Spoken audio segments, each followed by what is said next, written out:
എടി ജാനകി, നീ ഇത്രമാത്രം മിടിക്കുകയാണെന്ന് ഞാനങ്ങ് അറിഞ്ഞില്ലല്ലോടി.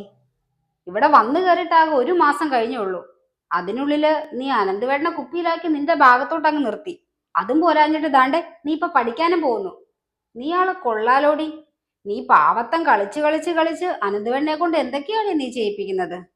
ഇനിയിപ്പം അധികം താമസിയാതെ ഇവിടുത്തെ സ്വത്ത് മൊത്തം നിന്റെ കൈക്കലാക്കൂടി. താരേച്ചി എന്തിനാ ഇങ്ങനെ ആവശ്യമില്ലാത്ത കാര്യങ്ങളൊക്കെ ചിന്തിച്ചു കൂട്ടണത്? ഞാനങ്ങനെ സ്വപ്നത്തിൽ പോലും വിചാരിച്ചിട്ടില്ല. പിന്നെ ഇപ്പൊ ഞാൻ പഠിക്കാൻ പോണത് തന്നെ അനന്തവേട്ടൻ എന്നെ നിർബന്ധിച്ചോണ്ട് മാത്ര. പിന്നെ പണ്ട് ഞാൻ താരേച്ചിനേക്കാളും കൂടുതൽ മാർക്ക് മേടിക്കുന്നോണ്ടല്ലേ അമ്മായിയോട് പറഞ്ഞു താരേച്ചി എന്റെ പഠിപ്പ് മുടക്കിയത്.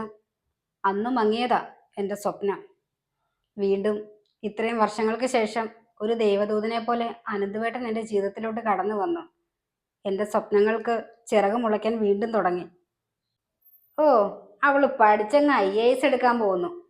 അതേടി, നീ എന്നെക്കാളും നന്നായിട്ട് പഠിച്ച് മാർക്ക് വാങ്ങുന്നോണ്ട് തന്നെയാ അമ്മച്ചോട് പറഞ്ഞിട്ട് നിന്റെ പഠിപ്പ് ഞാൻ നിർത്തിയത്. അങ്ങനെ ഇപ്പൊ നീ താരേനേക്കാളും മിടുക്കിയാവണ്ട. ഈ ലൈഫിലെ നിന്റെ സ്ഥാനം ഈ താരയുടെ കീഴിലാ, ഈ താരയുടെ കീഴില്. എന്റെ പൊന്നു താരേച്ചി, താരേച്ചിയുടെ അടുത്ത് ഞാൻ ഒന്നിനു വരുന്നില്ലല്ലോ.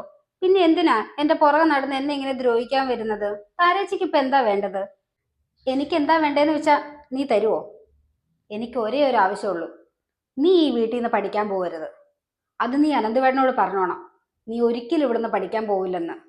ഓ, അല്ലെങ്കിൽ തന്നെ നീ പഠിച്ചിട്ട് എന്തുവാ? കുറച്ചു മാസം കഴിയുമ്പോഴത്തേനും മേളോട്ട് കെട്ടിയെടുക്കാൻ വേണ്ടിയിട്ടല്ലേ? അല്ലെങ്കിൽ തന്നെ നിന്റെ അനന്തവേട്ടനെ പ്രാന്ത. അല്ലെങ്കിൽ നിന്നെ പോലെ ഒരുത്തിനെയൊക്കെ പഠിപ്പിക്കാൻ വിടുവോ? ഞാൻ എന്തായാലും പഠിക്കാൻ പോകും താരേച്ചി. അത് ഈ ജാനകി അനന്തവേട്ടന് കൊടുത്ത വാക്കാ. അത് തെറ്റിക്കണമെങ്കിൽ ഈ ജാനകി മരിക്കണം. അവളുടെ ഒരു വാക്ക്. എടീ, നിന്റെ പഠിത്തത്തിന് എങ്ങനെ തടയിടേണ്ടെന്നേ എനിക്ക് നന്നായിട്ടറിയാം. ഇവിടെ ഉള്ളവരെ ഞാൻ വരച്ച വലയിൽ വീഴ്ത്താൻ എനിക്ക് നന്നായിട്ടറിയാം. ഓർത്ത് വെച്ചോ നീ. അങ്ങനെ ഇപ്പം നിന്നെ പഠിക്കാൻ ഞാൻ വിടത്തില്ല ഇവിടുന്ന്. നീ ഇവിടെ ഈ അടുക്കളയിൽ ഒടുങ്ങണം. അതാണ് എൻ്റെ ആഗ്രഹം. അത് കണ്ടെനിക്ക് സന്തോഷിക്കണം. അല്ലാതെ നിന്നെ ഞാൻ ഒരിക്കലും സന്തോഷിക്കാൻ വിടില്ല. എൻ്റെ കർത്താവേ, ഈ താരേച്ചി എന്തിനുള്ള പുറപ്പാടാണോ എന്തോ. മനുഷ്യനെ സ്വസ്ഥമായിട്ടൊന്ന് ജീവിക്കാൻ കൂടി സമ്മതിക്കില്ലല്ലോ.